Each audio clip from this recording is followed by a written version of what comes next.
प्रिय छात्राओं, गृह विज्ञान की कक्षा में आपका स्वागत है। मैं डॉक्टर अलका पारीक, सह आचार्य गृह विज्ञान, राजकीय कन्या महाविद्यालय सिकंदरा दौसा। आज हम पढ़ेंगे शारीरिक विकास के अंतर्गत ही सबसे इम्पॉर्टेंट और लास्ट पॉइंट जो है factors influencing growth and development, यानी कि वृद्धि और विकास को प्रभावित करने वाले कारक। बच्चों, हम देखते हैं कि बहुत से बच्चे हमारे देश में अंडर नरिश्ड हैं, कुपोषित हैं, माल न्यूट्रिशन के शिकार हैं। बहुत से बच्चों को नाइट ब्लाइंडनेस यानी विटामिन ए की कमी के कारण रतौंधी देखी जाती है। बहुत से बच्चों में रिकेट्स जो विटामिन डी की कमी से होता है, जिसमें हाथ पैर की हड्डियां मुड़ जाती हैं, इस तरह की बीमारियां देखी जाती हैं। विटामिन सी की कमी से स्कर्वी देखी जाती है और बहुत सारे डिसऑर्डर्स देखे जाते हैं जिसके कारण बालक की हाइट, वेट में वृद्धि नहीं देखी जाती या वसा का और मांसपेशियों का विकास ठीक प्रकार से नहीं हो पाता।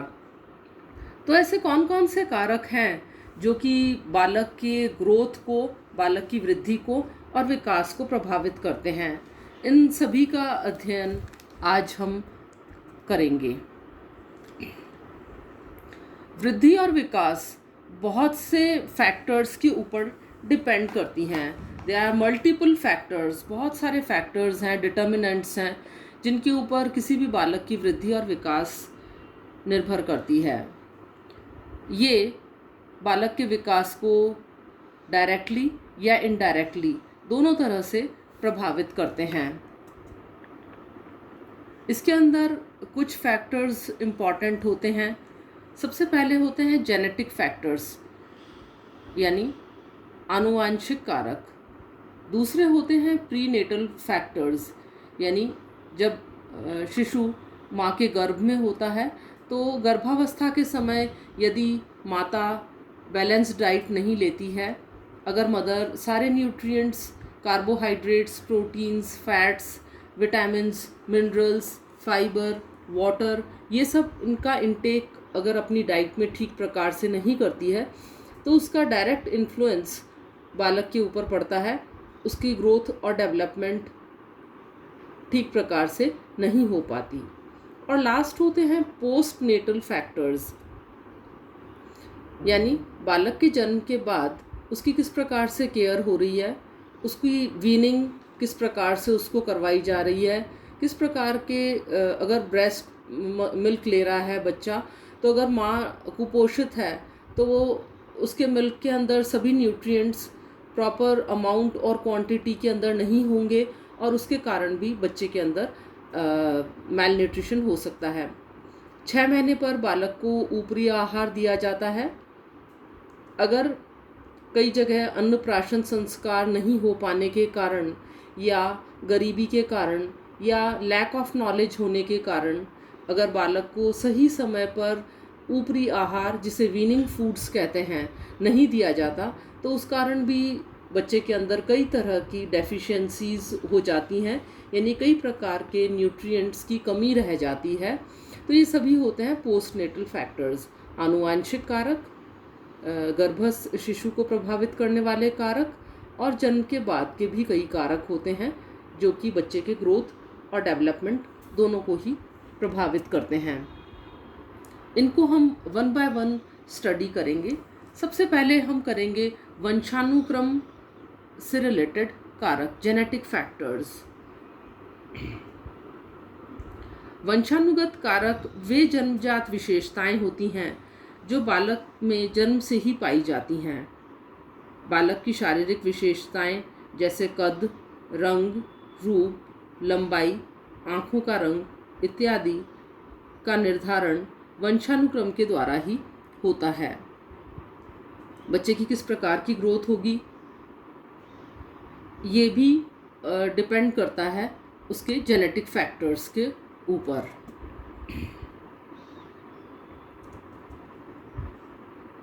इसके अलावा प्रीनेटल फैक्टर्स, यानी जब माँ के गर्भ में बालक होता है उस समय बहुत से कारक होते हैं जो कि प्रभावित करते हैं। पहले जैसे हमने डिस्कस किया, मैटरनल न्यूट्रिशन यानी माँ का आहार। अगर माँ संतुलित आहार नहीं ले रही, माँ के आहार के अंदर कार्बोहाइड्रेट्स, प्रोटीन्स, विटामिन्स, मिनरल्स की डेफिशिएंसी है, तो ये सारी डेफिशिएंसीज बच्चे के अंदर भी देखी जा सकती हैं।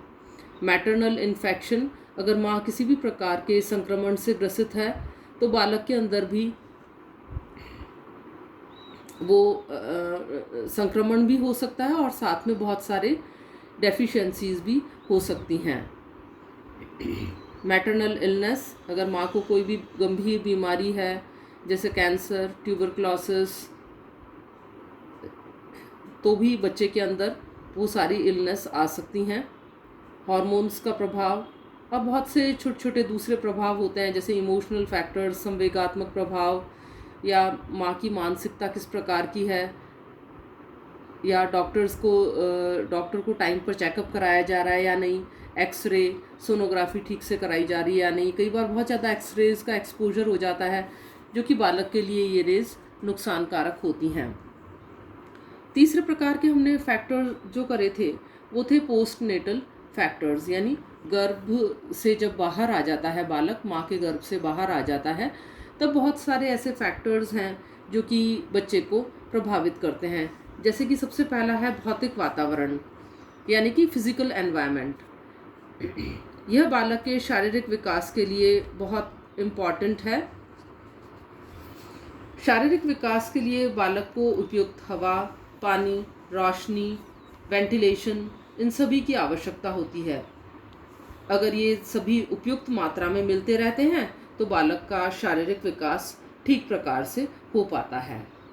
एक और बहुत इम्पॉर्टेंट फैक्टर है नरिशमेंट या न्यूट्रिशन, यानी पोषण। शारीरिक विकास के लिए आहार अत्यंत आवश्यक है। आहार न केवल पर्याप्त मात्रा में हो बल्कि सभी तत्वों से भरपूर होना चाहिए। बालक का पेट जल्दी जल्दी खाली होता है, इसलिए उसे खाना अधिक बार देना पड़ता है, अर्थात कम खाना लेकिन बार बार देना पड़ता है।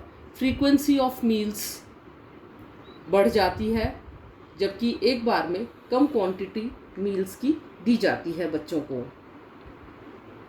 और इसलिए उसे खाना बार बार देना चाहिए।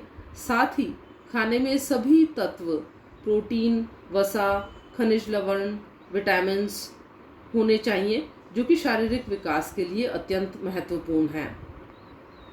प्रत्येक तत्व की अपनी भूमिका होती है, इसलिए इसके बिना जो भी शारीरिक विकास है वो ठीक प्रकार से नहीं हो पाता। उसके बाद एक फैक्टर होता है डिजीजेज। शारीरिक बीमारियों का विकास पर महत्वपूर्ण प्रभाव पड़ता है।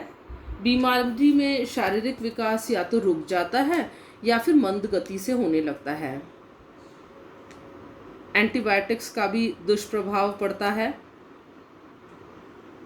बीमारी के समय भोजन संतुलित होना चाहिए और कोशिश की जानी चाहिए कि बीमारी हो ही ना, तो इसके लिए संतुलित आहार देना चाहिए जो कि टाइम टू टाइम दिया जाना चाहिए। अंतःस्रावी ग्रंथियों का प्रभाव, हार्मोनल इन्फ्लुएंसेस।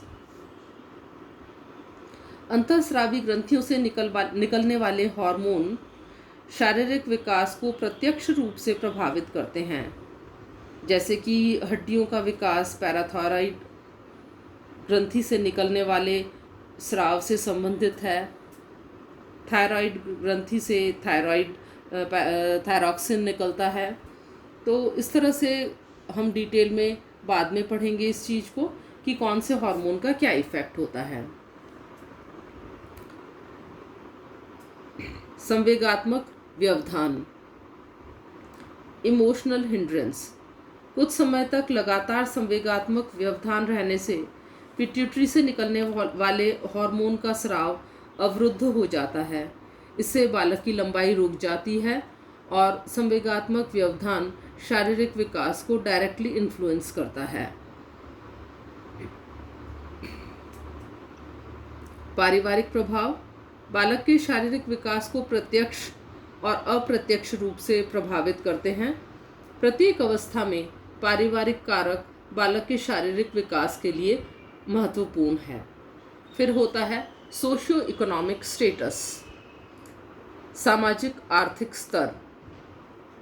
निम्न सामाजिक आर्थिक स्तर के बालकों का शारीरिक और मानसिक विकास उच्च सामाजिक आर्थिक स्तर के बालकों से हीन होता है, ऐसा स्टडीज में देखा गया है। इसके अलावा इंटेलिजेंस, बुद्धि भी बालक के शारीरिक विकास को और मानसिक विकास को प्रभावित करती है। जिन बालकों की बुद्धि अच्छी होती है उनका स्वास्थ्य और लंबाई भी अच्छी होती है। बालकों का गत्यात्मक विकास भी इससे प्रभावित होता है। वे उठना, बैठना, चलना इत्यादि जल्दी सीखते हैं। फिर प्ले एंड एक्सरसाइज, जितना अधिक बच्चों को खेलने का मौका दिया जाता है, एक्सरसाइज कराई जाती है, उतनी ही अधिक मांसपेशियों का विकास होता है, जिससे कि बच्चा सभी गत्यात्मक विकास या जो भी गत्यात्मक अवस्थाओं में जो जो विकास होना चाहिए वो ठीक प्रकार से सीख पाता है।